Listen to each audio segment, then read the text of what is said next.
So I first heard about you through Dave Elitch's That's Instagram sick. Nice. back in 2016. Yeah, Dave's seems like a very nice man. I used to be a drummer. I guess I'd still consider myself a drummer. So like I discovered him through that interaction, and that was so cool because I was like, holy shit, this guy's an amazing drummer. He's like played for massive bands and he's like killing it right now. And he seems to have a pretty amazing art collection too. So he hit me up for a print a few years ago and he shared my work throughout the years. And yeah, Dave seems like an awesome dude. And if I ever find my way in LA, I would love to, with him and grab a drink or something. I think he offered it years ago. This is like pre-COVID, so that'd be really cool if that would ever happen. Yeah, I could imagine. I mean, you both are very uh, meticulous with your work, and like he's like the drum man. Yeah, from what I've seen, he seems. I was actually. It's weird that you bring him up because I was watching some videos of his last night. I went down like a YouTube black hole just watching a bunch of like drummers reacting to different styles and stuff. And I was like, I wonder if Dave's done any. And he hadn't, but I watched some of his videos that he has done or little features he's had where like people will be like, what's five things that every drummer makes a mistake with or whatever. And hearing his approach was really interesting and how he's like most drummers are so tense all the time and they don't think about how they breathe and things like that. And it's true because even myself, when I used to drum, I was like 17, 18. So I was just kind of like having fun. I wasn't like, what's the optimal position and breathing and everything. So it's like a very holistic approach to it all. It's really cool. He seems to be like an avid art fan, period, regardless of the medium, which I always like people like that because it shows that they're open-minded. Like I know some people, especially with music, some people only listen to one genre or something. I'm like, man, there's so much good stuff out there. Like just open the door a little bit more and you're gonna like be overwhelmed with how much beauty there is in the world that you can experience. But if they're happy, I guess. What was your first band called? Oh man. um so we had like we it was like the typical high school band type thing where it's like we changed our name every like 4 months or Yeah. whatever if we get a new member or whatever. But there was a period where we were actually being fairly consistent for like a 17-year-old in a band kind of thing. Mhm. We were like a pop punk band. I played the drums and did like backup vocals. We were called Sorry We Don't Dance when we were at our peak, which was like not a peak, but you know what I mean. We were starting to play shows and we had like 4 or 5 like fairly decent demos out where like I bought addictive drums just because we didn't have access. Well, actually that's not true. One of the guitarists in the band, his dad owned a studio, but we didn't know how to like do anything and like we didn't have the money to book recording time or whatever. So I was just like, hey, I'm getting into the production stuff because I'd been producing music since I was like 15, 16. Like I got Fruity Loops and I torrented it and like messed around with that for a bit. But then I learned about like drum VSTs. I was like, holy shit, these sound really good. Mhm. And like as a drummer, you know what like the specific strokes that you would like the velocities basically. So you if you really wanted to, you could program a realistic drum performance. So that's what I was doing just to give the band like a good drum sound at least. And then we would just like use Guitar Rig and a shitty old version of Pro Tools, and we put out some demos like that. But yeah, so it's called Sorry We Don't Dance. Very think like Mayday Parade or All Time Low type stuff. And Yeah. I listened back to it and I'm like, this isn't that bad. It's like a bit cringy. Like if we kept with it, I'm sure it would have been better. But there were some personal issues between some members of the band and like most How of it the goes. people. That's it. And we were just going into CJAP 2, which is it's like the first 2 years of college basically in Canada or in Quebec.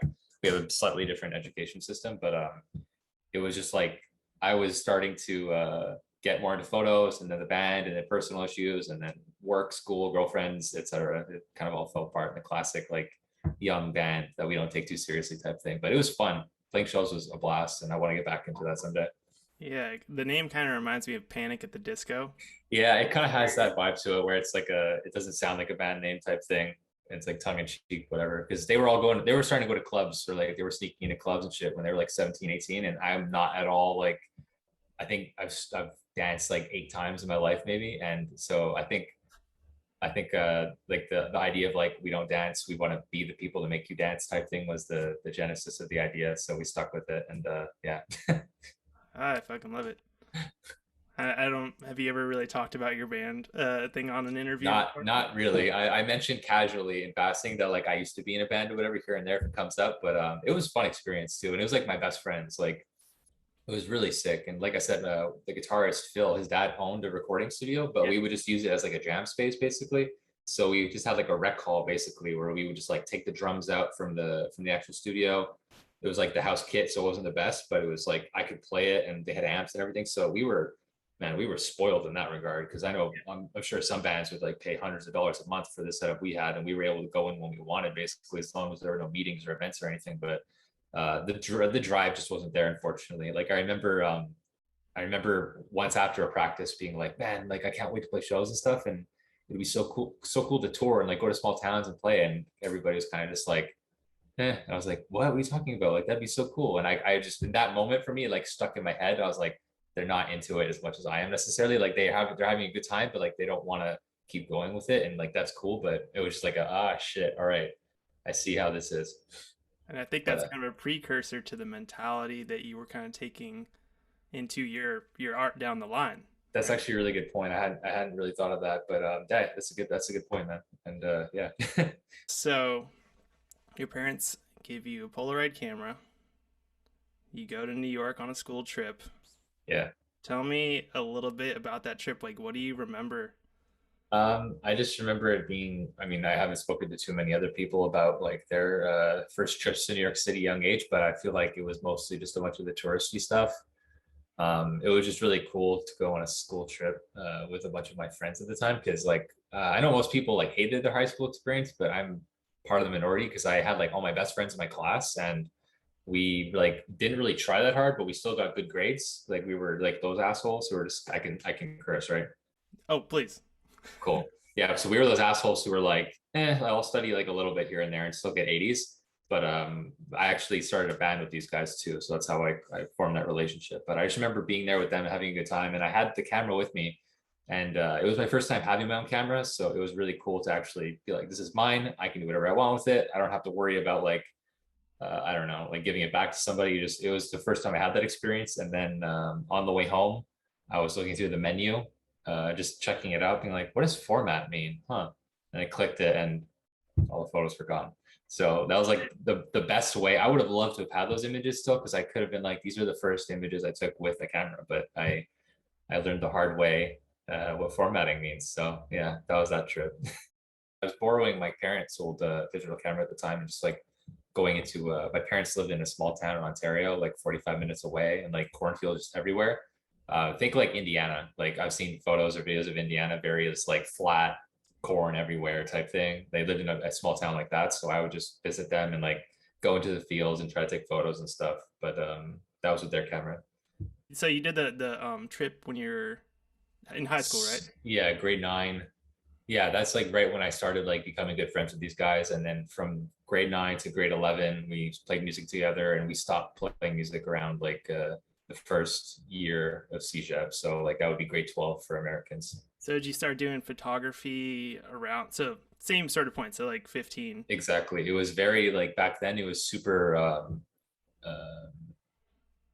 it wasn't planned at all. So I wasn't like, I'm going to be a photographer. It was just like, this is fun. I'm enjoying this. So I would like go out into the woods like once every month and a half or something and just, or I would be the guy at a party with my camera. I wasn't really like, I'm going to be a photographer. But eventually I got better. I was seeing art online and stuff, getting inspired by that. And I bought a DSLR. I think it was maybe on my 18th or 19th birthday that I split DSLR with my parents. They were like, "We'll pay for half if you pay for half." And at the time, it was like $700-800. So I was like pretty young. That's a good amount of money, Yeah. especially for something that is just like it's not like this is gonna be my career. I was just like, I want a better camera because I have a shitty little Polaroid thing. It's not. It's like 1 or 2 megapixels. Were you rocking uh, that the whole time throughout high school? yeah, I think up until I got that, I think I got yeah, I'm pretty sure I got my DSLR either my last year of high school or the year right after. And my friend had a DSLR though, so I learned how to use like how to do all the settings stuff with his. He had an Olympus, and he was into photography as well, and kind of the same way I was, like very casual. But he was mostly just like taking photos of like flowers and like fields and stuff when he would go on trips. Whereas I was like, I was seeing more creative stuff online where people would make like setups and stuff like that. And I was like, this is really cool. But at the time, I was like super shy, didn't want to ask anybody for help. So that's why I would do a lot of self portraits and like go out by myself and do what I could alone. Wow. So what kind of kid were you, and what was the transition that happened when you were first starting out. Was it a transition, or did you just start getting into new stuff, or was there kind of like more going into it? I think it was pretty seamless, honestly. I've definitely been like a creative kid. Like I used to write like not books, but I started writing like a book when I was a kid. I remember it was, when I think about it, it was kind of cringy, but also kind of cool. Like I was writing basically like a bastardized like Harry Potter, Lord of the Rings, young adult fiction type thing. And like it would have been like grade 8, I think. So I was like 13, 14, and I was just like super into writing and reading. I would read like hours every night. So I was reading the book that I was writing to my classmates at the end of the day, like in like English classes. I think it was in elementary, I'm trying to remember. But like, and I didn't even set this up. My teacher would just see me writing and she's like, "What are you doing?" I was like, "I'm writing a story." And she's like, "This is pretty cool. Like, let's read it to the class," type thing. And it was, when I think about it now, it was actually really cool. But so that was just, I always just like making things. It wasn't even like I want to be an artist. It was more just like very natural, kind of comes out of me. I just need a vehicle for it. My parents are both musicians. I think you mentioned that earlier. But so for me, like music was also kind of just something that was fun. Like I got this secondhand guitar when I was like 13.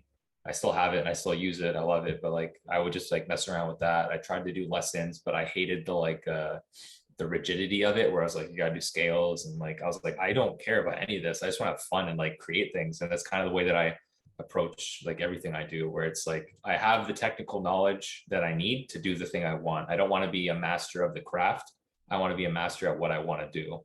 So it's always about like creation process, less about honing your skills, like the raw skill itself. I guess it would be like the difference between a songwriter and a session musician. Like I'm way more attracted to the idea of writing songs than being a musician that could pull anything off if you needed it in like a moment's notice. Like we need a drummer to learn this song. Like I'm not the guy for that. But if you want me to write something, I would love to do that. I think I would do that pretty well. I love that idea of just kind of getting to a certain level or a certain point of technicality and then just jumping off from there. Never really thought of it like that. So you also went to art school. No, well, not really. I mean, so I went to a normal public high school. There was actually, I always forget about this, but there was a photography program, but it was only for girls. That pissed me off so much. I What? remember, yeah, it was the strangest thing. I remember learning about it and like going to check it out, and it was all girls, and they're like, "Yeah, it's girls only." I was like, "What the?" Like, so it was. There's no reason for it. It wasn't even like a, I don't know. Yeah, I can't even like make a hypothetical situation where it would make sense to have like women only. But I was like, I think it was my last year of high school, and I was actually doing photography a bit at the time. So I was like, hell yeah, let's go. And I remember just being like, what the fuck? Like, I just want to like meet other people who are into this in any way and do it. But if anything, that maybe made me want it a bit more, because I was like, hell, like whatever, I'll do it myself. Yeah. Um, yeah, so I went to a normal public high school, actually really shitty school, in terms of funding and stuff, at least. Like I remember there was like a video that got uploaded of all the broken stuff in the school, and like the kid got expelled or something because it was just like, it really was not, at the time it looked like absolute shit.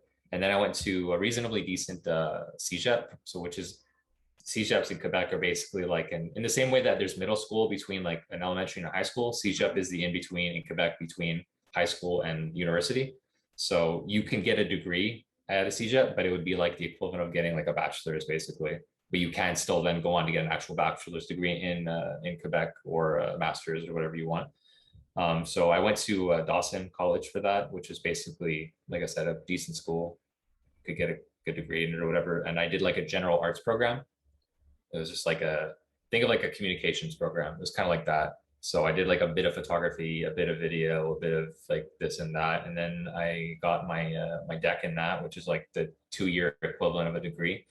And I did 1 year in a commercial photography program, and I dropped out because at this point I was just starting to like get really into it and finding my path, I guess. And I was meeting up with people in the States like regularly, like Flickr photographers that I was talking to. So I would go to these meetups where there's like 30 or 40 of us, all really young, like between like 18 to 25-year-old artists from all over the world. I'm super hyped up and excited. I get back and I'm in this class where I'm like, I hate all these assignments. I just want to go out and make stuff. So I Yeah. dropped out, and I found like shitty factory jobs to do full time. And all my free time was just like take photos, build up your portfolio. That was you kind of touring, Yeah, a little right? bit. Yeah, in a Yeah. So way. I was just basically quitting jobs and like going there for a week and then coming back, finding another job, working there for a bit. I was lucky enough to live at home at this period. I think I was like, yeah, between like 19 to 22, I want to say. And then I was 23. Yeah, I think that's it. So yeah, I was living with my parents. So I didn't have to pay rent. So I was like, cool, I'm going to do all this while I can. My parents are chill with me. As long as I'm working, they don't care. As long as I'm like, they see me working towards something. I'm not like just diddling my thumbs and like getting high all day and doing nothing. Your parents were always like seemed like they were supportive of you. Obviously, they were artists or musicians themselves. To me, it seems like they wanted you to work towards something. Like they split the camera half and half with you, as in like you seem pretty interested in this. But I think there's a great aspect of wanting to have your kid like show some work ethic towards it rather than just like giving them something. Yeah, What do you think your parents did there? 100%. Yeah, no, that's exactly right, honestly. My dad my dad was like gung ho supportive, like not even, not irrational, but he was just like, go for it. You're young, like you got a good head on your shoulders type thing. They both were artists and musicians, but they both had normal jobs as well. It wasn't anything that they tried to pursue. So that made my mom more hesitant, just because she was like, how are you going to make money? How are you going to pay the bills? And that's why I was like, I'm going to work jobs. Like I'm not quitting my job and like diving into this without having some kind of consistent money on the side. So yeah, you're right though, in the sense that they were super supportive, and they, to this day, they're like my biggest fans, which is like really, really awesome. I'm really lucky in that respect, because I know a lot of people whose parents are either not supportive or they're genuinely like, they think that they're wasting their life kind of thing. So Mm-hmm. I'm super lucky in that respect. Like they help me with photos and stuff even, and like they've let me set fires on their property and stuff like that for photos. So I'm like I'm definitely like insanely lucky in that regard. So, but yeah, in terms of buying the camera and stuff too, they saw that I was into it, but they still wanted to be like, you can work for this yourself as well. Obviously, like we weren't rich or anything, but even then, they wanted to see me like work hard, and so that's why, as long as I was working, either had a job or was in school, kind of thing, they were fine with me living at home. And it's the second that I like didn't have either, they'd be like, you need to find somewhere else to live. Yeah, like get your shit together. That's it. Yeah, they didn't want to I can't think of the word, but they didn't want to like hold my hand in any sense. They were like, I had a really good relationship with them, so they didn't mind, like I said, but they still wanted me to like, if you're gonna do this, do it. Don't just like do it once a month and say you're gonna do it. Yeah. Speaking of burning something on the property, was that photo offering? Was that the one Ah, that you did on yes, the yeah, that's property? a good memory. That is offering, and also barriers three. Yeah, barriers three, which it's a line of fire and the person standing in front of it. That's also that was also their front their driveway basically. So I just put the camera on the roof and shot down and comped out some of the like surrounding stuff to make it look like just a big white field. How do you position yourself? And this question could go anywhere. I don't if it if it's not a good question, just let me know. How do you position yourself in to get these areas? So like with offering, it seems like it's kind of above looking down. Were you looking from like a ladder, or how do you? That was on the rooftop. So I just That one was it. they yeah, that those are both. I really love that kind of third person omniscient, like you're somebody watching from afar type look. I love that. I did that that perspective for like the first time back in like 2014, and ever since I'm like, oh, this is it. I love this, because it's far enough that you can kind of see everything that's going on, but close enough that you can see like the details. If you really, especially when it's like blown up on a wall. If it's a little image on a screen on a phone or a laptop, you might not catch every detail. But I don't like when things are too far away at the same time, unless if the image calls for it. But yeah, so for that image, that was I just set up my tripod on the roof, and I think for Bears three, if I remember correctly, the snow, it was pretty cold, so the tripod like stuck in there nicely. I just kind of like shut it down once and broke the top layer of the snow. And up there, they get a ridiculous amount of snow. So like uh, I want to say like 4 or 5 feet sometimes in the winter. Like it's really, really amazing. So it's really easy to stick your tripod in it, and like that's not going anywhere.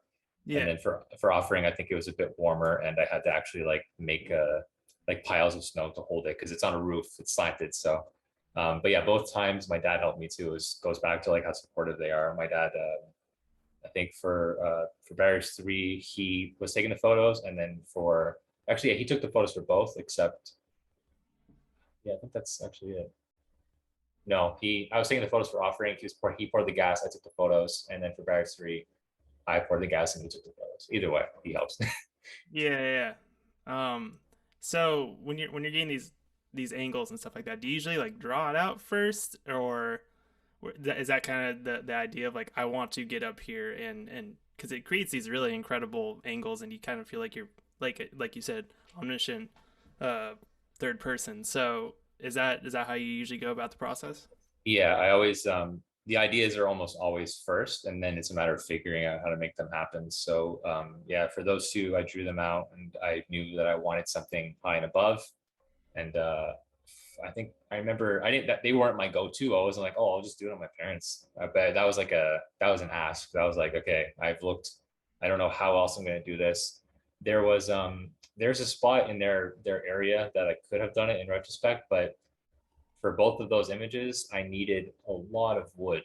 And the only other place to get that I could have done that, I would have had to basically do like 8 times the work in terms of collecting the wood, bringing it there. And then there's a spot where the road ends. You have to walk, and it's like a 10-15 minute walk. So carrying like it would have just made life a lot harder. And I'm sure I could have done it, but that's why I figured I'm just going to ask them, see what they say. Yeah. And thankfully they were cool enough with it, because it is kind of secluded, the area. It's like a driveway and then there's a road. It's just like a single road kind of thing, but if you throw snow on everything, you really can't tell that it's a driveway or a road, so it worked out nicely. So what are your sort of favorite films or directors, or what kind of gives you this inspiration visually, or does it usually come from like reading? I think it's a bit of everything, honestly, but visually, I'm a huge fan of like psychological thrillers and things like that. Anything that like makes you uncomfortable. I like horror movies as well, but I like more horror movies that kind of uh, that get more on the art housey vibes than slashers or whatever. Slashers are fun too, but very rarely will I watch a movie like that and actually be inspired to be like, wow, this is a gorgeous movie. I think the only movie that like veered in that territory was Evil Dead, the remake. It's a gorgeous film, despite the gore and everything. But Yeah. yeah, so I love like psychological thrillers like Hereditary, The Lighthouse, the Killing of a Sacred Deer, things like that. Like just the atmosphere is everything. Like I love that. Like if something is off, I don't know what it is yet, but I'm gonna keep watching. I love that vibe much more than a this is a scary thing. You're about to be scared. So in a sense, I guess that visual style or that atmosphere that's built into these kinds of films is something that I really love and that I definitely try to imbue in my work. I think that was something that naturally occurred. It wasn't like I see that and I want to do that. It was more I want to find that line between something being acceptable or like on the light side and something being on the dark side and kind of like stride it and be like, okay, how can I make something tastefully dark and not too on the nose and be like, ooh, this is a spooky dark image. Like I find a lot of images like that can be kind of corny, and I made a lot of corny images to get out of that, and it can be done tastefully. I try to, and I'm sure sometimes they veer too much in that territory for some people. But for me, it's like that balancing act and trying to find that perfect in between of like the atmosphere, the content, the way it's shot, and everything. So in terms of inspiration, definitely film, movies, some TV. I don't watch too much TV. Anime and manga also huge inspirations for me too. Just to like the What are other some of your world. favorites? I really right now I'm waiting for more issues of Vinland Saga. I love that manga. It's really good. Death Note is a classic. It's just like an amazing story. Full Metal Alchemist is dope. Steins Gate's amazing. I'm blanking, of course, but basically any of like the 50, find a list of like top 50 animes or mangas. I've likely seen them and I'm into them, and just the kind of the otherworldly styles and things that happen in them are so inspiring in the sense that like they can't be done live action, and that alone kind of lends itself. And like the art styles and the animation and the voice acting and sometimes the music too, it's like it's such an awesome package. Even if you don't like anime or manga, I feel like just from the artistic side of it, they're amazing productions. So for me, those in particular are really those vibes. It's kind of similar to what I was saying, like the ones that are not necessarily super dark, but find that line where it's like we're gonna veer into some dark territory here and there, but we're gonna pull it back and bring it to like a more human area. I love stories like that. Would you ever consider doing like a short film, or have you done like a short film with music? No, I haven't yet, but I have an idea for one. That is one thing about short films that I've seen so many that look amazing, but are hollow. Like there's just like something where you can tell, like, I feel like I'm watching something that's been written versus I'm watching something like, when I'm sure it's the same for video people. I feel it. So I can imagine that they feel it a lot as well, but it's like something will have all the ingredients of a good film, but the writing is just too clearly written. It doesn't feel human. It doesn't feel real. So for me, I'm really apprehensive about doing short films or doing anything like that if the story is not like the thing.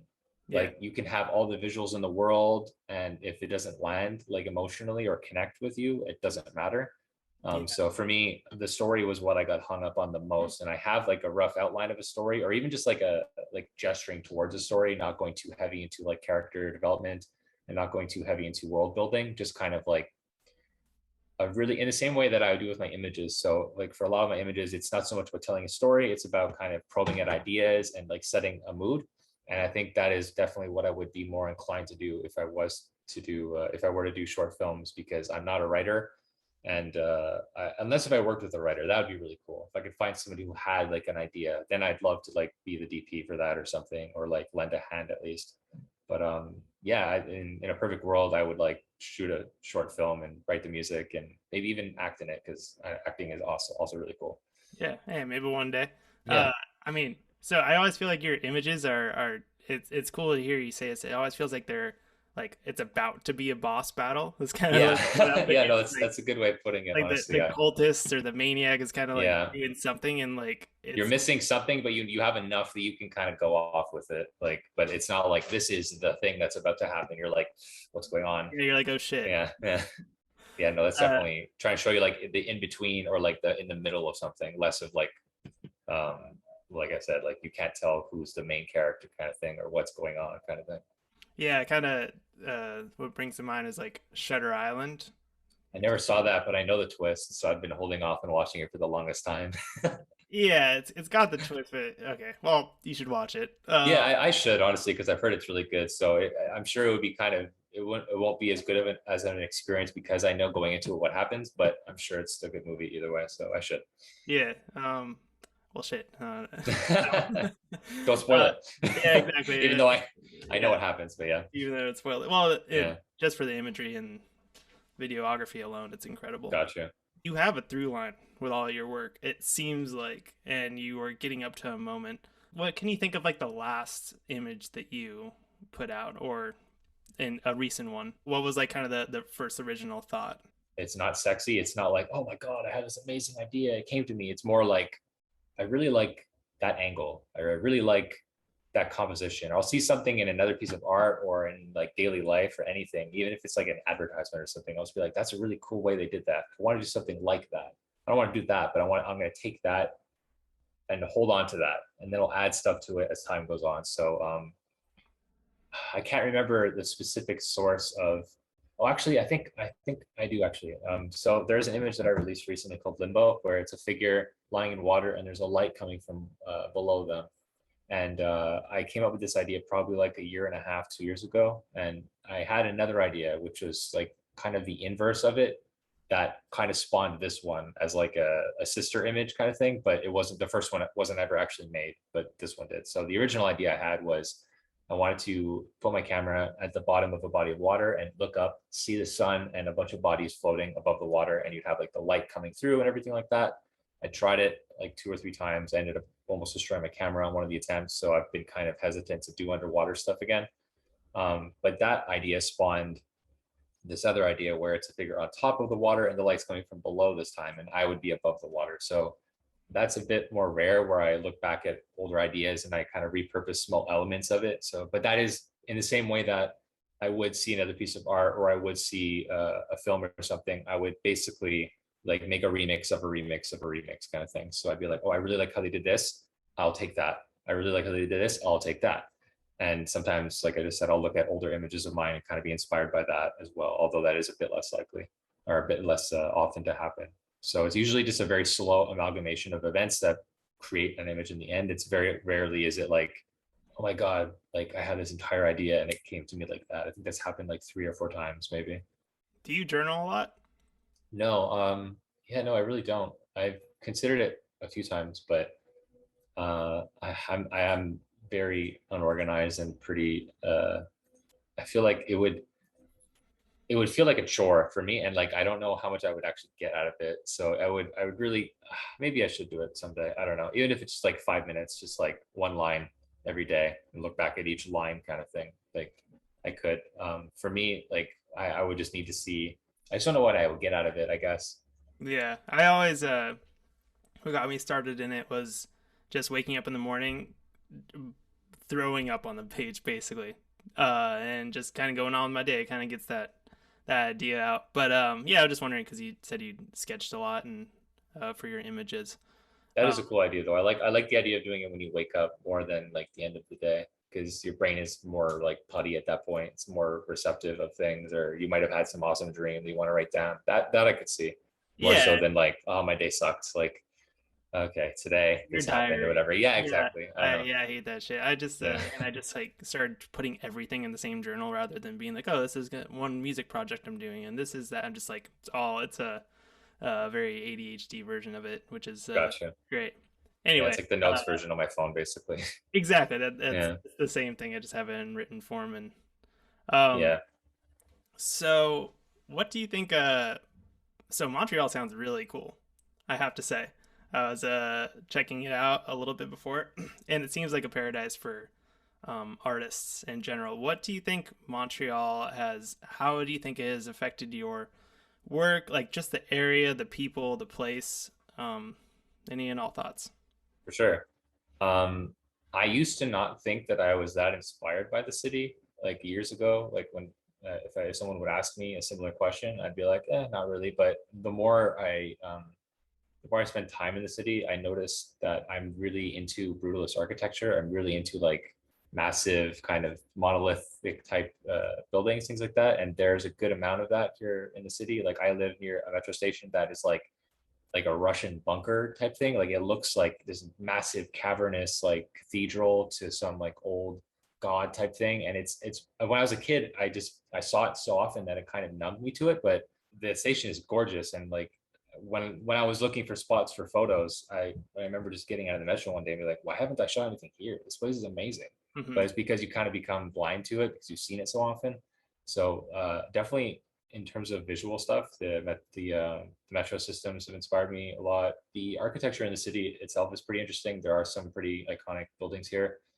Um, in terms of the scene, so to speak, I didn't know too much of the visual stuff until recently. I was much more in tune with the music side of things because I'd go to shows pretty often when I was younger. I didn't like I went to Dawson for photo stuff, and I dropped out of my commercial photography program, but I only really became more acquainted with the students, like art students and things like that, back in like 2015, 2016, where I was going to galleries more often and going to like artist friend spaces and things like that. So I didn't really have too much inspiration on that front. Seeing galleries and that was really interesting, and kind of I had never really even thought of it. For me, it was always just like I just want to make stuff, and if people want to buy a print, that's really cool. Hmm. But being exposed to the more traditional art world was really interesting, and seeing how people operate in it, and like how um, their education kind of formed the way they make art. Whereas I was much more like an internet baby in that sense, where I have like no formal art training. I just kind of learned what I did by myself when I needed to, kind of similar to what I was saying before. Whereas for me, it's not about like being a master of your craft. It's more of like knowing what you need to know to make what you want to make. And along the way, you'll likely hit walls, and you just keep going over those walls until you die, basically. Um, yeah, so music was much more integral to like my experience as a kid in the city with inspiration and art like that. But there's definitely a lot of artists here. I think just because the rent is for a metropolis in Canada, it's like the cheapest rent in Canada. I know a lot of Americans come here for school as well. I've seen there's actually a really good documentary. I can't remember the name of it. It's a documentary on YouTube about like Montreal being a home for artists in that sense, that a lot of international people or Americans will come here and just get like a part-time job doing like dishes or working at a restaurant or a cafe and just like if this is dated, but at the time you were able to spend like $400 a month and like have a reasonable place or something, or like split the rent with people and spend like next to nothing. So you could like work 3 days a week and then spend 4 days just doing your thing, which you can't really do in cities like New York or Los Angeles or anything like Nope, that. not in Yeah, California either. yeah, and not in California for sure. So a lot of Americans come here for that, or for the school in general, because we have McGill, which is a pretty good school compared to a lot of like American community colleges where you roughly pay the same. But yeah, so Montreal is definitely a cool city. The language is an interesting factor because like I come from an English family. My parents are both from here. Well, my dad's from a small town outside of the city, but my mom like grew up in the area that I live. And if you don't speak any French, Montreal is like everything is like blocked off to you or kind of foreign. So like, I speak French, but even being an Anglophone, i.e., somebody who speaks English or their native language is English, learning French as you grow up, um, you aren't in tune with the culture as much. You aren't in tune with what's really going on in the city compared to if everybody speaks the same language, there is no barrier, and that's on me a bit because I just didn't have a lot of French friends growing up. But the older I get, the more people I meet that speak French, and I work with French people often now, so my French is a lot better than it used to be. And yeah, so it really depends on like your background and your culture growing up in the city as well, which I'm sure is the case for a lot of metropolises. But the fact that we have like such a harsh dichotomy between the English culture and the French culture is maybe a bit more unique to Montreal than most other cities. I love the way French sounds. Obviously, I mean that's what everybody says, right? Especially an American accent. I don't see anything cool about that. I like how varied the American accent is. Like there's so many, like you go like one state over and you get a slight difference, and you go another state, it's a slight difference. But then you go from like coast to coast or like top to bottom, you're like, holy shit, this sounds like a different country. Kind of Yeah, similar to Canada too. yeah, like New Jersey, like, hey, what are you doing? And then Yeah, the exactly. South, the I'm Southern walking drawl, here. yeah, fucking walking here. And you got the South with the Creole and the long Yeah, yeah, draw. that stuff is really cool too, like Creole and all that kind of melding of languages and everything. Yeah, yeah, yeah. How much traveling in the U.S. have you done? More than I've done in Canada. I've seen like Really? yeah, I've been done most of the coasts. So I've been to Virginia, Washington, Boston, New Hampshire, New York, Maine, Atlanta, and then well, Atlanta's not really on the East Coast, but Maryland as well. And then on the West Coast, I've been to Oregon, California, Washington. I think that's it. So I did basically the coasts, and I dipped over a bit west for Georgia, but not much. But yeah, in Canada, I've only really been to like 4 cities, whereas in the States, I've been to way more. All that was from the Flickr meetups I was talking about before, so it Yeah, wasn't yeah. really, or seeing Really, people that I you met really there. did it. So Yeah, you were really yeah, no, it was around. it Yeah. was it was really cool, honestly. Because I'm glad I did, because I know if I hadn't done it then, I likely would have never done it. I'm not somebody who just likes to travel for the sake of traveling. So going somewhere with like I'm going here to do this type thing, like makes me a Hmm. bit more open to travel. But traveling is awesome, and I definitely need to do more of it. But at the time, I was like going to live with photographers that I like became friends with and looked up to. So for me, it was like a vacation, but I got to do the thing that I liked at the same time. So it was pretty awesome. Somebody off of Flickr just like, hey, come see me in Oregon, and Basically, you went yeah. there. Basically, yeah. So I went to the first meetup in Maryland with this one photographer, Steven Seitz. The first one I went to was only like 3 or 4 people, but I knew him fairly well just from like months of like corresponding over like Facebook and Flickr. So I knew he was like legit, and he was a good photographer too. So for me, I was like, I'm going to learn something while I'm here, and I'm going to develop a friendship, and I'm going to meet other people who are likely cool and also good photographers. And that's what happened. And then he hosted another one like 6 months later where it was like 40 people, and at that one, I got to meet a lot of people that I was like actively looking to for inspiration. People like Brendan Burton and Kyle Thompson and people like that, that I was like, these guys are amazing. Like they're younger than me and they're killing it. These people were all doing like 365 at the time. So they would be making like a daily conceptual image. And meanwhile, I was like, at that meetup, I just started doing the 52 weeks project where I would do a photo a week. Hmm. And I was barely successful at that. So seeing these people who were like 17 to 20, like devote that much time to their craft and like lose relationships, like fail classes type thing. Like I was just super inspired by that. So that those people and those relationships were arguably the closest thing to like a mentor or like inspiration that I really ever had. Yeah. Okay. Um, like makes me think of something. So what's your relationship with quote unquote hustle culture and in the art world, and what's your personal relationship like with that? My prescriptive judgments or my prescriptive I would prescribe to people to not like do the whole like Sigma grind set, like never sleep type thing, because it's cringy and it's not real. And I don't know, life's too short to like, unless if you absolutely love every moment of it, then keep going. But like most people like taking breaks, most people like turning that off for a little bit and kind of just like watching a movie, hanging out with friends. I used to be really bad. Um, yeah, I think honestly, most of like 20, most of like 2013, 2014, I just like worked and like did photo stuff. And I would just like stay in my room and edit stuff. And I didn't really have much of a social life. I'm getting a lot better now. So like that work-life balance is tricky and everybody's going to be different, I guess. But it just depends on what your goals are. Because if you want to do some things, you're going to have to sacrifice other stuff. Like if you want to be, I don't know, the best guitarist ever, you're gonna have to give up hanging out with your friends. You're gonna have to give up seeing family and like all that. Like you could maybe make it work, but if your goals are that lofty and ambitious, like you're going to sacrifice a lot.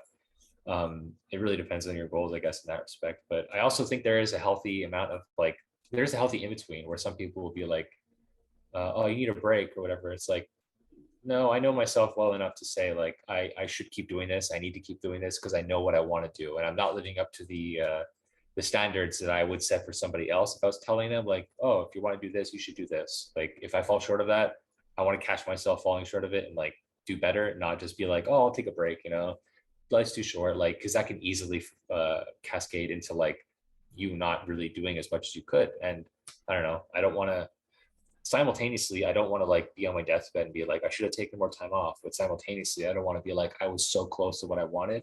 I was so close and I just didn't get it because I didn't work hard enough. Like those are the most terrifying thoughts and they're so close to each other. Yeah, Like that balance is like super hard to navigate. But so yeah, I think the whole hustle culture thing is kind of cringy.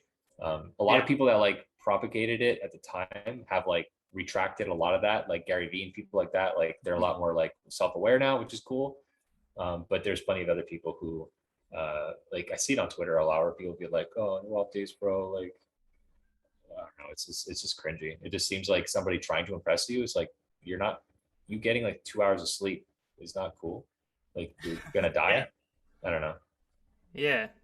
Um, so it seems like you're always kind of like fighting that line, or just thinking about it, aware of it. 100%. Yeah, absolutely. I think that is like more than most people are. So that alone will make you like ahead of the curve in that sense. Like I'm on my like downtrend right now. Like I for a while was doing a photo every week, and in the last month, I posted my newest image last month. So it's been like 4 weeks since I've released new things.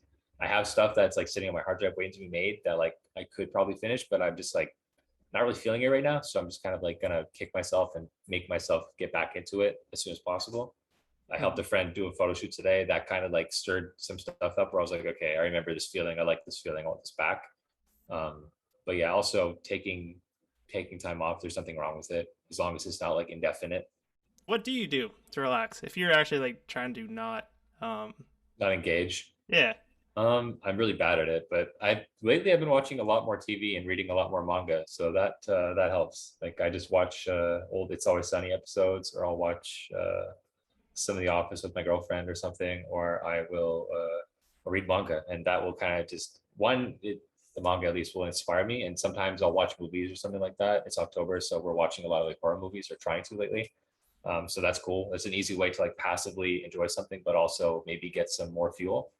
But that's what I like music as well. Like if I'm not feeling photos, I will just like open up Cubase and mess around with something, listen to old projects, kind of get re-inspired, play guitar. Um, there's an exhibit in Montreal coming up that I'm gonna probably go see with my girlfriend and some friends for Yusuf Karsh, who's like amazing, amazing portrait photographer, like one of the goats for sure. So that will be a cool little like intersection of like we're just chilling, but we're seeing some art. Like that's awesome. I used to go see galleries a lot, and I definitely miss doing that. So I want to go. yeah. Kind of going off what you said. Were you a partier in high school? Not at all. I was the most boring dude in that respect. Like I was hanging out with those people though. That's the thing. So I was always there, and people thought I was like a massive stoner because I had like super long hair and I hung out with the dudes who just smoked nonstop. But I think I like smoked the first time when I was like 20. So I went through all of high school not smoking and like barely drinking. I think I got drunk like twice in high school, and I was like not really feeling it. I was like quasi straight edge, like not really at the same Mhm. time. But I had a lot of fun. I did a lot of cool things, and like living, my parents live in a small town, and I spent a lot of time up there. So we would do like absolute like wild shit up there. Like I would go visit, and there'd be a time where like somebody like stole a car and they went joyriding, that kind of stuff. So like these people would go crazy, and I was just kind of like, what am I getting myself into? Mhm. Having a good time, but like this is so bad kind of shit. Yeah. Um, but then on the flip side, if I'm making plans of doing something, it's like a house party or something. It's like my parents are gone for the weekend, reach, bring whoever you want, like Mhm. just let's party. But like we're not going clubbing or something. If I'm calling the shots, I don't want to go clubbing. I want to just chill with people I know that I like, get messed up, and have a good time. Yeah. There you go. Just well, it seems like you've always like kept your cool throughout your high Yeah, school years and twenties. I never, yeah, like we bars and stuff are open up here in Montreal. And like I went out the other night, and it was such a weird experience because I was just like seeing all these young kids like desperately trying to get into clubs and stuff. And I was like, I never had this experience, and I don't like, I'm kind of glad I didn't. I'm sure Yeah. they'll have a lot of fun, but I just never gravitated towards that lifestyle. And like, I'm much more of like a house party with people I know type thing instead of like going to a bar or a club and shouting at people to talk to them. Yeah. You can get more messed up. You don't have to worry about strangers. You can fall asleep anywhere if you need to. It's cheaper. Like it's just objectively a better time, in my opinion. Like in that respect, at least. All right. Well, Sean is condoning house parties. Yeah, absolutely. That's honestly for COVID stuff. I miss that the most. Like I don't Yeah. miss bars much. I miss like going to a house party where I know like 3 out of 40 people and just randomly mingling with people and like meeting new people. I love that. I miss it. Yeah, I would say I kind of miss it too. It's but Yeah, I love getting to see my friends. You really find out who your best friends are, the ones that you for can chill sure. with the most when you kind of Yeah. selectively pick them, Yeah, especially exactly. when they're not getting COVID. A lot of my friends have got COVID over the Oh, time. geez, that sucks, man. I'm sorry to hear that. I have a Well, few, but not too many. yeah, I mean they're all fine. So That's good, at least. yeah, it seems like Canada has their shit a little bit better under control than around here. Yeah, in terms of raw numbers and like per capita, I think we're doing better than you guys. But there was a period where we weren't doing so good. But even then, like our not good versus like what you guys went through was like the apples and oranges. Like I think Yeah, at our peak, we were getting like 600 to 1,000 new cases a day in my province, and my entire province is maybe like Montreal is like 4 or 5 million people. There's got to be less than like, there's probably more people in like New York. There, I mean, there is. There's actually more people in all of New York State than in Canada, I think. So yeah, take that for what it is. We don't have that many people, but we had a few scares here and there. yeah. That's a lot of the percentage of the population. Yeah, So let's go on to your music modes. cool. Um, I love it, and Thanks, man. yeah, and I just kind of want to see where your inspiration lies. I know it's probably more of a passion, like it's always been for you, but yeah, let's just talk about that a little bit. When did you want to start releasing? And it first came out on SoundCloud, correct? Yeah, technically, I was just putting stuff out on SoundCloud. So this modes was originally just like I was really into like rap at the time. I still love rap and hip hop, but I was listening to a lot of like Flatbush Zombies and Underachievers, guys like that, Mick Jenkins, and I was making beats and stuff on the side, but I never really considered like making like beats for people. And at the time, I was just listening to like these mixtapes over and over, and a lot of guys like that, like Joey Badass and like Tyler the Creator, like the entire like Golf Wang collective, Odd Future people, and I just really liked the production side of it as well. And so I was like, I can make music. Like, why not try making beats? And so I made like a little beat tape for fun. It's on SoundCloud still. It's just like instrumentals. I still like them. They're still good. But that was like my introduction to like maybe wanting to do solo music because this is a few years after I was in a band. And I don't want to be in a band again. Like, I just don't want to deal with like 4 or 5 people, Yeah, like all the different things that everyone brings to the table. I'm much more of like a control freak in that sense, where it's like if I can do everything myself, I'm going to do everything myself. Even if the quality is lower, I'd rather do it over and over and over until the quality gets better. And it's all my shot. Like I want to be the god in like this world of the things I make. yeah, So modes was basically I was writing I was writing music in a bunch of different styles. I had like a bunch of piano stuff. There's some of it on SoundCloud too. I had some like post rock stuff because I was also really into like I can't think of them. Mute, no, not Mute of You. Is that it? There's a bunch of post rock bands I was listening to at the time where I was like, this is gorgeous. I want to do something like this. So I like really never really found my home base for music, and I still don't think I have, just because it's all so amazing, and it's hard to like block off something, because if I listen to it, I'm gonna be inspired by it. I'm gonna want to do something like it. So it started off with just doing post rock stuff, and then Modes was like, okay, I'm actually gonna do this because I can do this fairly quickly, and I think it's pretty good. So I started just making beats, and then I was like writing other stuff that kind of veered off of the rap hip hop territory. It was definitely still inspired by it, but was more like I could maybe sing on this because I can sing. So why don't I just make solo music? And at the time, I was considering just keeping Modes separate and making it just like my producer name kind of thing. Like if I make beats, Mm-hmm. it's under Modes. If I make music, I'll think of another name where I'm singing on it. But in the end, I had like 2 or 3 songs written, and I was like, fuck it. Like I don't want to. I'm just gonna keep it all under the same umbrella. I don't care. This isn't like some $1 million production or anything. This is just me having fun. So I'm just gonna use the name. And yeah, so I took more of like a electronic singer songwriter approach, where it's basically like some kind of electric beat or electronic beat with like different inspirations pulled from it, but as long as I'm singing on it, it's a Mode song, I don't care. And then I veered off from like that into more, well, I mean, it's still there actually.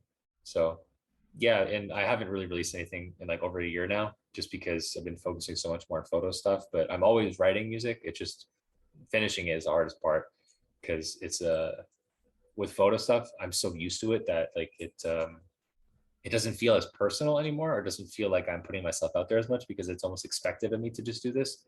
Whereas with music, it's like it's kind of embarrassing. Like I think it's good, but I don't know. Someone might be like, oh, lol, like he's singing, like he's making the music. Like I don't know. Like I think it's good. If someone doesn't like it, I don't care. But it is definitely putting yourself out there more in that respect. So it's always I'm a bit more apprehensive of doing it. And then every time I get into it more, I'm like, shit, I should be doing photo stuff. Like I've actually kind of built up some momentum here. I'm taking away time from doing that. So in the same way with the work-life balance, like photo music stuff is definitely a balance that I have yet to strike. I tried to do a song a month in 2019. I did 4 or 5 months, and then I had a solo show. I had to focus on that, and then before I knew it, 2 or 3 months had passed. I was like, okay, shit, I'll get back into that eventually, I guess. And it just never happened. But got a lot of music I'm sitting on. If I was anybody else, I'm sure they'd be getting it done. But I just I struggle finding that balance, really. There's only so many hours in the day. Yeah, that's it. I don't know. The idealized Sean would be like photo a week, song a month, like that kind of thing. But it's like, holy shit, like that's I don't know. I've never been that kind of level, that level of discipline. I've never had that, and I wish I did. And I'm sure if I like grinded, I could. But I don't know. I'm a pretty lazy person in general. But except for the things that I like, then I have a bit more drive towards them. Do you have a goal for success? Do you, or is that something you are even comfortable sharing? Oh And yeah, absolutely. Yeah, I it's flexible for sure, because I think we acclimate very quickly. But for me right now, like my goal as like a base would be to just be able to be self-sufficient enough to like pay my bills with photo stuff consistently. It's one thing to like make a sum of money once, but for me, it's like it needs to be consistent enough. Then I work part-time as a photographer as well, so I'm not doing this full time yet. I would love to, and that's like the goal for sure.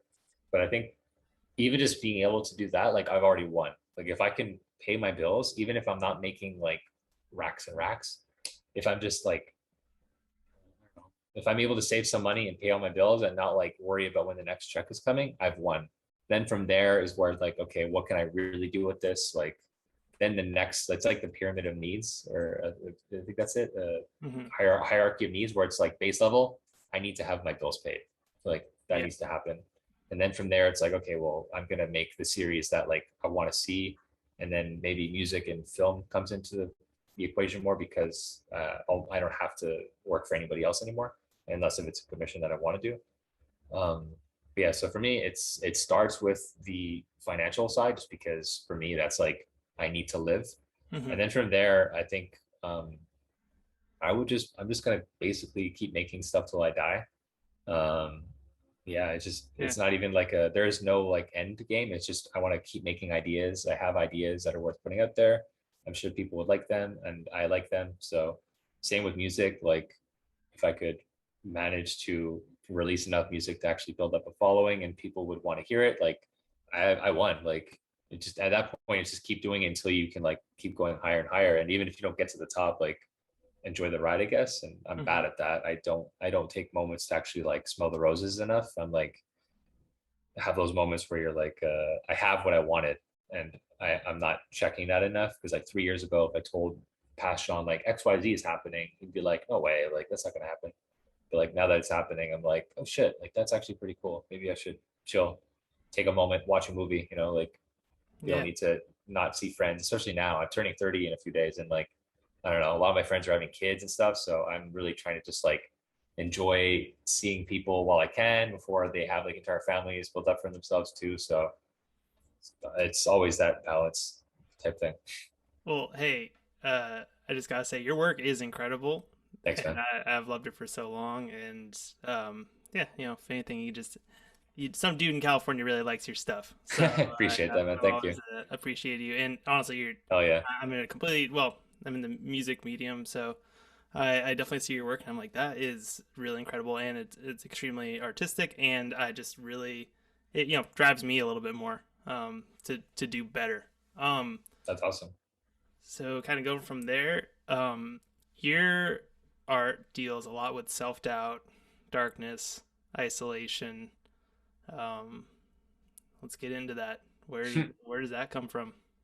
I've always just kind of been more interested in darker themes, darker imagery, things like that. Like I love beautiful images that are just like a gorgeous scene and like some pretty people in it. But for me, I think the more interesting questions or the more interesting prompts that you can use for work is like kind of the more like the shadow self type side or whatever, or anything more on that spectrum of themes that you can pull from. I just think they're in the same way that like love, romance, these are universal experiences that everybody has at some point in their life. I simultaneously think that all the flip side of that, like the isolation, conflict, loneliness, things like this, are also things that people experience. So, as much as you might resonate with like the guy getting the girl at the end of the movie, like you can also resonate with like these concepts in like a really deep way. So, some people might look at an image of mine and see like, oh, this is really dark. This is too broody for me. Like, totally get it. Not for everybody. But also, I've spoken to so many people that be like, man, this really like this hit me. Like, this made me think of X, Y, Z or whatever. And like, I've had those experiences looking at other people's art and watching films and playing video games that are darker. So for me, it was just like a natural progression to want to do that. It was not really like a calculated, well, I'm gonna make dark art because it's cool and like I think people will like this. It's more like this is just what I like. I've always been driven towards that. Same with music. Like dark stuff is cool. Like I love happy, upbeat, like uplifting stuff as well. A lot of the art in my home actually, like I have some dark stuff, but the majority of it is actually pretty light and like funny and colorful. I think a big reason too that I focus so much on dark stuff is because I've had a really lucky life. My parents still together. I had a great childhood, like a really textbook. Like I had everything I needed. Like we didn't have a lot of money when I was a kid, but I never went without food. I always had shelter. So for me, it's more interesting to explore the stuff that is a bit darker because it's more foreign to me as well. Like I have my moments, like everybody, but I've never had any like serious trials like a lot of people have had. So for me, it's more interesting to explore that kind of stuff as both a participant, but also as somebody who's like trying to learn more about themselves in the process. Have you ever had an image or an idea that maybe you thought went too far, or it's just something that you kind of backed off from doing because you're like, I don't know about this. It's a little much. Yeah, my older stuff definitely veers into that territory, and I think now, especially where people are a bit more careful or insightful about what they release to the public, and there's much more of a conversation about mental health and self-harming and things like that.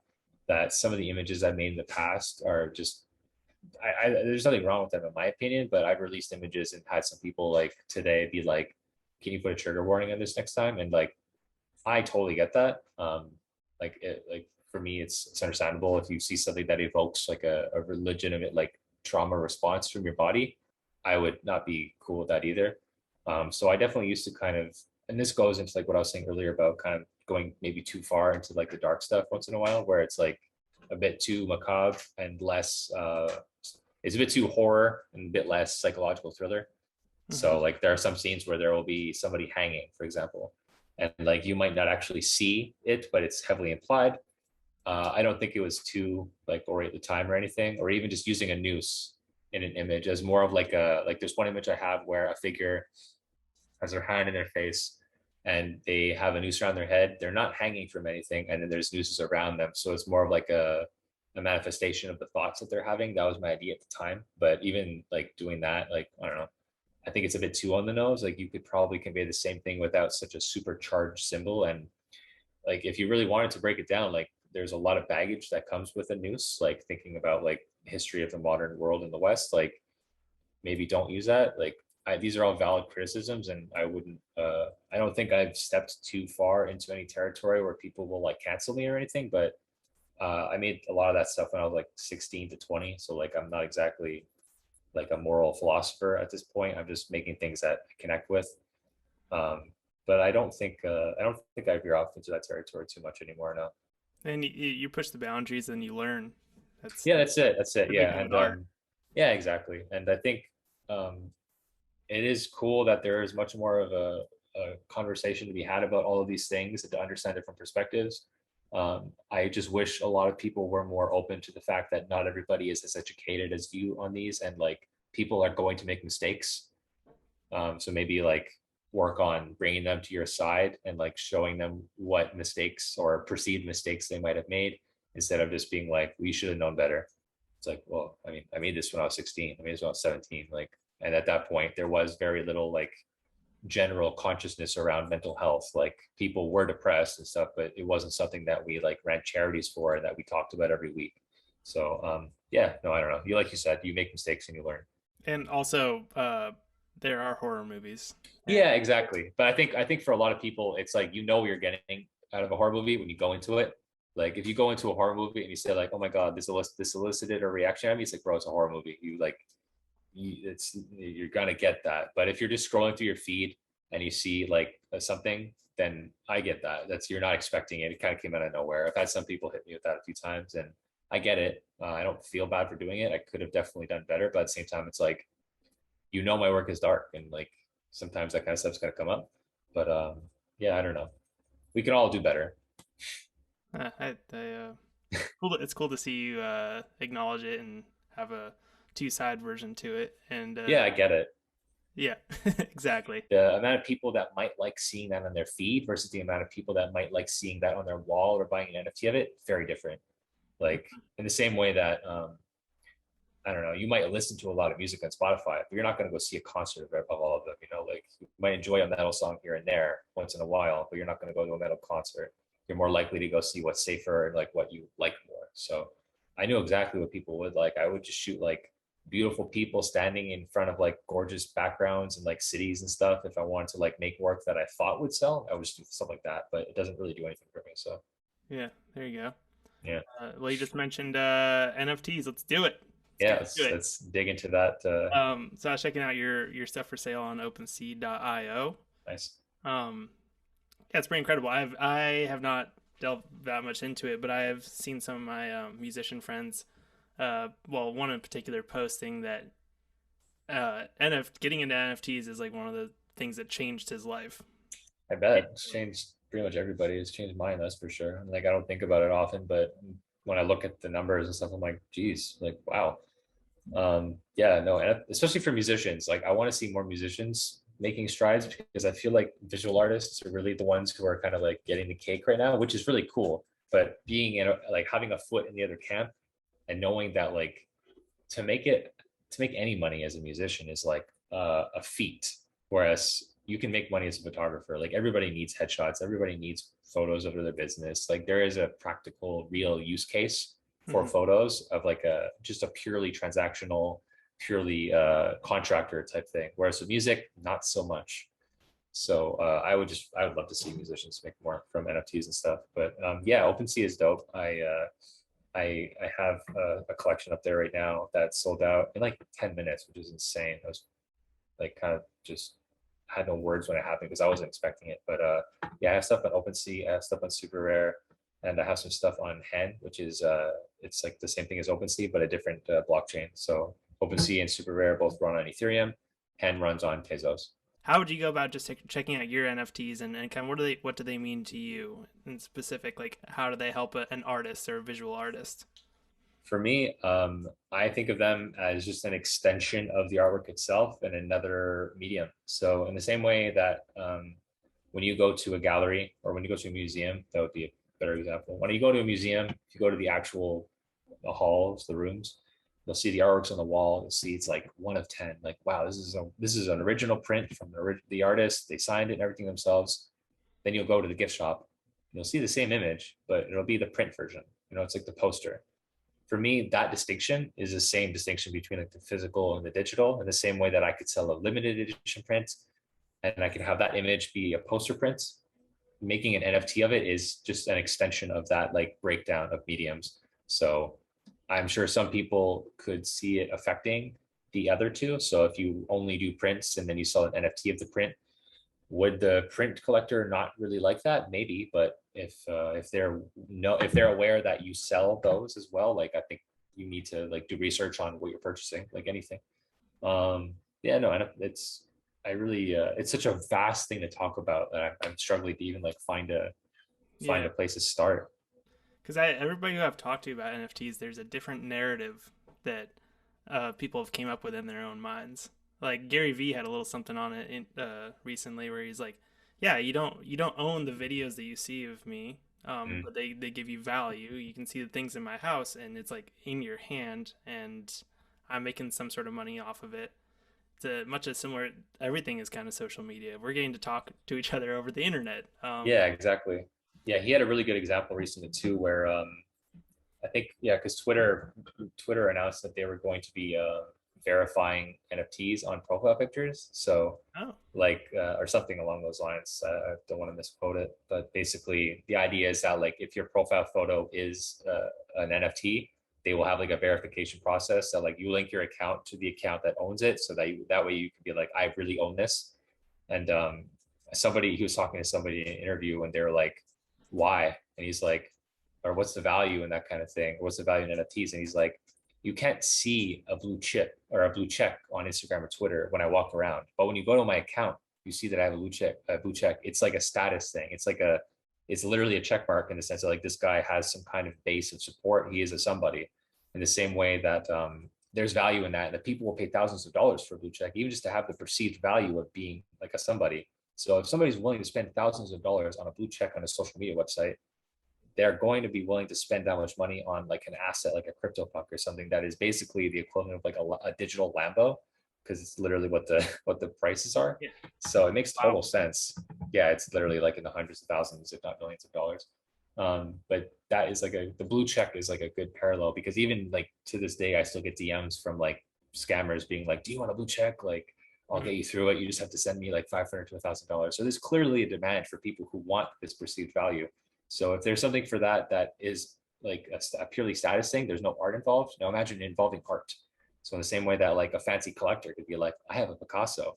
It's like that's cool, but that's in your home. You can't actually show that to anybody. You'd have to show them a photo on your phone or bring them home.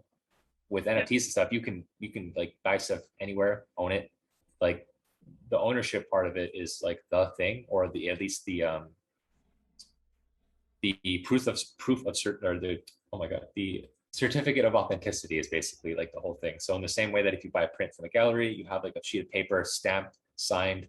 The blockchain is like the equivalent of that. So could you mint another piece, another version of that, and like sell it on the side and be sneaky? Absolutely. But you can do the exact same thing with prints. Like there is the argument against like fake scarcity with NFTs is not a unique thing. Like it's the same thing for prints. It's the same thing. The only thing that doesn't work for is like original artworks, and editions have been accepted into the art world for a long ass time. So the idea that like you can only sell an original artwork is just it's a not sequitur. It's like a bad argument. That was the most eloquent NFT experience I've ever got.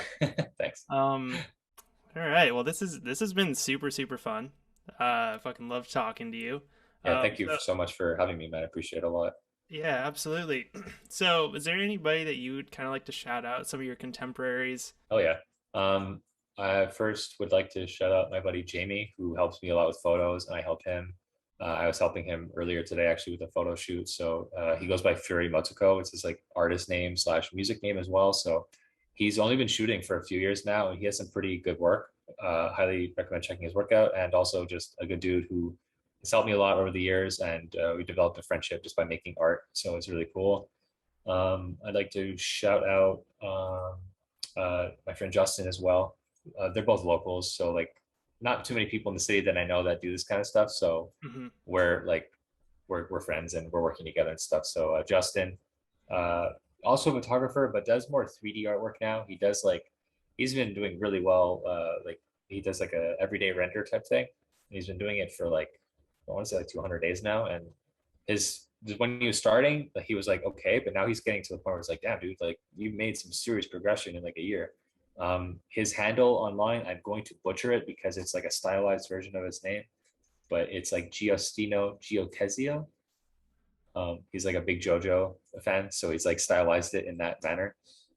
Somebody else that I'd like to shout out, Aphoria, Alexis Prepontaine. He's an artist from Montreal as well. He's a friend of mine, and because of him and people like Fuckrender, I got into NFTs. If I hadn't seen them posting about it, I wouldn't have got into it. And on extension of that would be Nate Hill, amazing photographer, digital artist from Australia, who helped me figure out the NFT stuff as well. He's a good dude. Been pals with him over Instagram for a long time, and yeah, all good people. So worth checking out. Where can people find you? Everywhere basically. Yeah. If you want to check my work out, you can go to seanmundyphotography.com. If you want to, that's my portfolio, like my best work. If you want to see my work on Instagram, it's just instagram.com/Sean J Mundy. Somebody had Sean Mundy already, so I couldn't use it. The J is just it's one letter, just J for my middle name.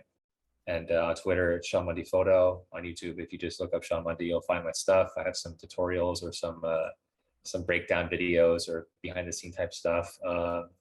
Yeah, that's pretty much it. All right, Sean, thank you so much. Thank you, man.